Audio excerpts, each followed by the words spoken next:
আবাস যোজনায় ঘর পাইয়ে দেওয়ার নাম করে বাড়িতে ঢুকে এক নাবালিকাকে ধর্ষণের চেষ্টা, শ্লীলতাহানির অভিযোগ। অভিযুক্তের বাড়িতে চড়াও গ্রামবাসীরা। ধর্ষণের চেষ্টার অভিযোগ এলাকায় তৃণমূল থেকে নির্বাচিত গ্রাম পঞ্চায়েতের সদস্যের ছেলের বিরুদ্ধে। মালদার ইংরেজবাজার থানার অন্তর্গত যদুপুর 2 নম্বর গ্রাম পঞ্চায়েতের রায়পুর এলাকার ঘটনা। ইংরেজবাজার থানায় অভিযোগ দায়ের। ঘটনার পর থেকে গা ঢাকা দিয়েছেন অভিযুক্ত। এলাকায় উত্তেজনা। কোনোভাবেই তৃণমূলীদের প্রশ্রয় দেবে না দাবি তৃণমূলের, তীব্র কটাক্ষ বিজেপির। মালদার ইংরেজবাজার থানার অন্তর্গত যদুপুর 2 নম্বর গ্রাম পঞ্চায়েতে এখানকার রায়পুর এলাকা থেকে নির্বাচিত সদস্য অর্চনা মণ্ডল। অভিযোগ তার ছেলে অচিন মণ্ডলের বিরুদ্ধে। অচিন মণ্ডল আবার 100 দিনের কাজের সুপারভাইজার। সম্প্রতি আবাস যোজনা যে ঘর দেওয়া শুরু হয়েছে সেই ঘর দেওয়ার নাম করে এলাকারই একটি বাড়িতে ঢুকে এক নাবালিকাকে ধর্ষণের চেষ্টা করেন। ওই নাবালিকা চিৎকার চেঁচামেচি করলে গ্রামবাসীরা ছুটে আসেন। তড়িঘড়ি অভিযুক্ত সেখান থেকে পালিয়ে যান। এরপর ইংরেজবাজার থানায় অভিযোগ দায়ের হয়। ঘটনার পর থেকে অভিযুক্ত গা ঢাকা দিয়েছেন। গ্রাম পঞ্চায়েত সদস্যের দাবি তার ছেলে নির্দোষ। অভিযুক্তের বিরুদ্ধে কঠোর ব্যবস্থা নেওয়া হবে দাবি জেলা তৃণমূল নেতৃত্বের। তীব্র কটাক্ষ বিজেপির। ঘটনার তদন্ত নেমেছেন ইংরেজবাজার থানার পুলিশ। চলুন বিস্তারিত দেখে নিই।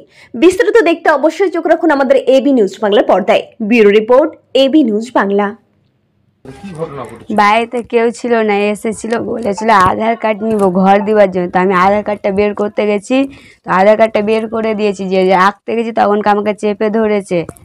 চেপে ধরে অনেক জায়গায় হাত দিয়েছে, গায়েটায় হাত দিয়েছে।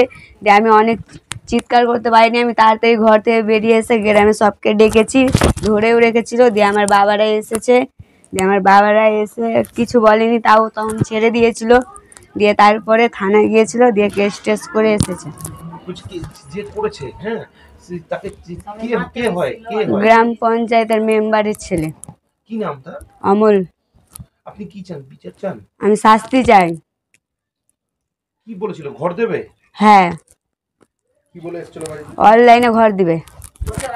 বললো যে আমি কানে কানে বললাম যে যে ঘর এসেছে, তুই পোস্ট অফিস বল, বাড়ি কোথায়, পোস্ট অফিস, জেলা কোথায়, মকদমপুর, কি বললো বুঝলা, কানে কানে বলেছে ওকে লক করা। ওই রাস্তার মধ্যে বলেছে। তারপরে ছেলে বলল, তারপরে চলে আসলো। আমার মেয়েকে এরকম কেন বললো কানে কানে। গ্রামের লোক সবাই এসে একবারে ভাঁড়চুর করে দিল। বলছি আপনার ছেলের নামে তো অভিযোগ করেছে থানাতে যে রেপ করেছে মেয়েকে। না, রেপ করেনি। রাস্তার মধ্যে রেপ করবে, আরো লোক ছিল। মিথ্যা বলাই করেছে, বললাম মিথ্যা কথা বলেছে। বলছি আপনার ছেলে কি করে? এমনি সুপারভাইজার, সবার বাড়ি ঘর আসছে। আমি বলেছি যে তুই বাড়ি ঘর গেলা সবাইকে দে, আমি অফিসে যাই, ভিডিও যাই, সব দিকে ই করি। আপনি গ্রাম পঞ্চায়েতের মেম্বার? হ্যাঁ, যদুপুর টুলিয়া দেখাশোনা আমার। গ্রাম জিতেছেন আপনি ভোটে? হ্যাঁ। কোন দল থেকে জিতেছেন? মমতা টেমসি। কি মনে হচ্ছে আপনার ছেলে কি ফাঁসিয়ে দেওয়ার চেষ্টা হচ্ছে? হ্যাঁ, ফাঁসিয়ে দিয়েছে। কেন? যে পাচ্ছে বাড়ি ঘর পাচ্ছে, ওই পাচ্ছে না, এই রকম হিসাব সব ছিঁড়ে খাচ্ছে। আমি ঘরে ছিলাম আমার বাচ্চাটাকে নিয়ে, বাচ্চাটা ঘুমিয়েছিল। এবার কয়েকটা লোক এসে আমাকে খুব অত্যাচার করে, গায়ে হাত দেয়। আমি বাচ্চাটাকে কোনো রকম বাঁচাবার জন্য আমি জানলা দিয়ে বেরিয়ে যাই। অনেকগুলো লোক আমাকে ধরে নিয়েছিল। কোনো রকম বাচ্চাটাকে একটা বাসের বাড়ি মেরেছিল, আমাকে হাতেও মেরেছে। শুধু আমি যান বাঁচাবার জন্য জানলা দিয়ে পালিয়ে যাই। বলছি আপনার স্বামীর বিরুদ্ধে তো অভিযোগ করেছে থানাতে যে আপনার স্বামী একটা বাচ্চা 17 বছরের মেয়েকে রেপ করেছে। আমার স্বামী রেপ করেনি, আমার স্বামীকে ফাঁসিয়েছে। কেন?